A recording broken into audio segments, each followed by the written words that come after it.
Quadratics, factoring special cases. When we factor quadratics, we can use the box and diamond method, but we should be on the lookout for special cases. Two that show up frequently include b equals 0, that'll be examples 1 and 2, and c equals 0, that will be examples 3 and 4. We will also consider the case where a equals 0, example 5, but this is not a quadratic situation. So let's look at example 1 first. Factor the expression x squared minus 4 equals 0. We're going to rewrite that as x squared plus 0x minus 4. So notice that here there is no x term. We've rewritten it with an x term where the b value is 0. All right, so step 1, we're going to create the box where the x term is in the lower left-hand corner, and the c term is in the upper right. Now we multiply those together. We have negative 4 x squared that goes in the top of the diamond. I'm going to pull that down just a little bit so that I don't bump into the top there. And the, whoops, sorry about that. All right, the x term is now in the bottom of the diamond, so that's 0x. So when we notice that this is a negative, we know that we need to have a positive something x and a negative something x, because that's the only way we can multiply two things together and get a negative. So now we notice that when we add these together, we get a 0. So that means that this number has to be the same. And positive 2x times negative 2x is a negative 4x squared. And when we add those together, we get 0x. So we can bring those over, positive 2x, negative 2x. Now we complete the outside, the height and width of our rectangle.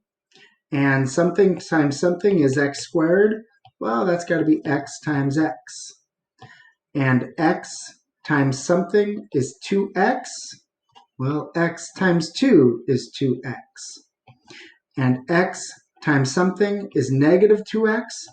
Well, x times negative 2 is negative 2x. 2 times negative 2 is negative 4. Yes, good. So we can rewrite our expression as the quantity x plus 2 times the quantity x minus 2. X plus 2 times the quantity x minus 2. Let's go on to example 2. Here, we're going to rewrite as the quantity, or as x squared plus 0x minus 36. And you do not have to rewrite like that, but it's not a bad idea. I think it's a pretty good idea. So our x squared term goes in the lower left-hand corner. Our c term goes in the upper right-hand corner. That's the constant. Whoops. Let's make that orange. We multiply those together. We get negative 36 x squared. Our x term there is going to be in the denominator. That's 0x. Now something times something is a negative 36x squared. So that's got to be a positive something x times negative something x. That's the only way we can have a negative there. And now they have to add to 0. And that's going to be a positive 6x and a negative 6x. Bringing those over, writing them there. And now x times x is x squared. X times something is 6x. X times 6 is 6x. X times something is negative 6x. X times negative 6 is negative 6x. 6 times negative 6 is negative 36. Excellent. So now we can rewrite this as the quantity x plus 6, the quantity x plus 6. times the quantity x minus 6. And there we go. Now notice that in both of those, this is x plus 2, x minus 2, x plus 6, x minus 6. If the original form is factorable, then it will always be a positive and a negative like that. The other thing you can notice is that this is a square. X times x is x squared.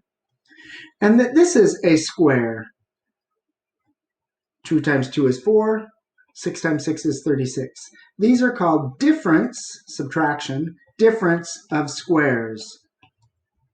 Difference of squares. All right. Now this is a situation, examples 3 and 4, where we don't have our C term is 0. So there is no constant here.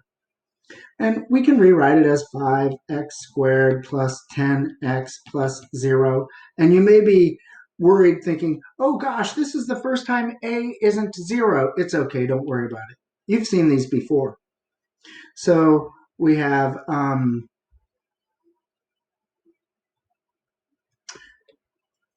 because we don't have a C term, we're just going to put 5x squared and 10x in here. So here's our 5x squared. Here's our positive 10x. And so now, what can be divided out of both of these? Well, an x definitely can, because x squared and x are both divisible by x. And 5. 5 is divisible by 5, and 10 is divisible by 5. So I have 5x. Now 5x times what is 5x squared? Well, 5x times x is 5x squared. And 5x times what is 10x? Well, 5x times 2 is 10x. So we can rewrite our original expression as 5x times the quantity x plus 2. X plus 2. All right. In example 4, we have negative 8x squared minus 32x plus 0. So we have, we're going to do the same thing. Negative 8x squared, negative 32x.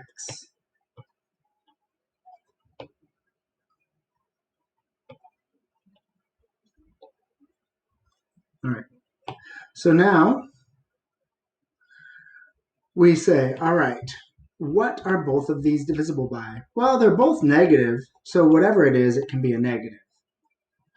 8 and 32 are both divisible by 8.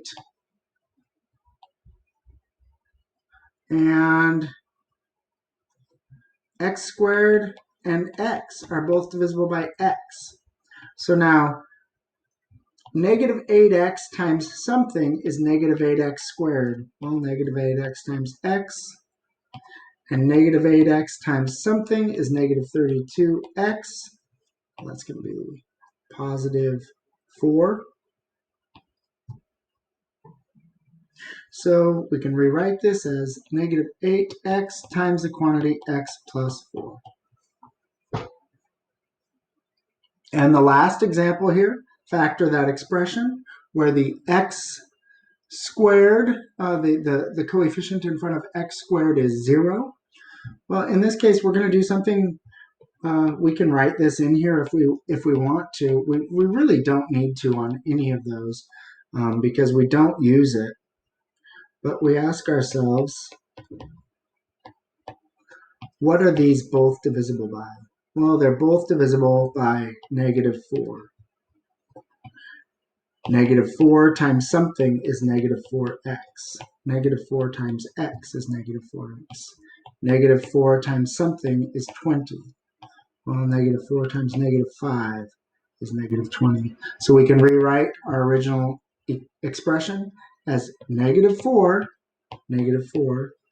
times the quantity x minus 5 times the quantity x minus 5. And that is it for factoring special cases.